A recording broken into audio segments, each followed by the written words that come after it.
ஆசைப்பட்டேன், உடம்பு சுகத்தையா நான் கேட்டேன்.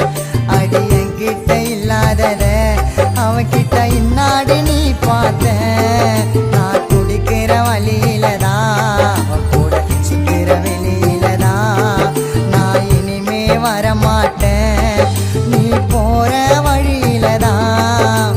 துரோகத்தை பண்ணிட்டேன்னு சாபத்தை உனக்கு நானும் தவிட மாட்டேன். அந்த கடவுளுக்கு தாண்டி நன்றி நான் சொல்லுவேன். உன்னை பத்தி தெரிஞ்சுக்கிட்டேன், உண்மையான காதலே நான் முழுசா நம்பு நண்டி. அப்படி நம்புறவங்கள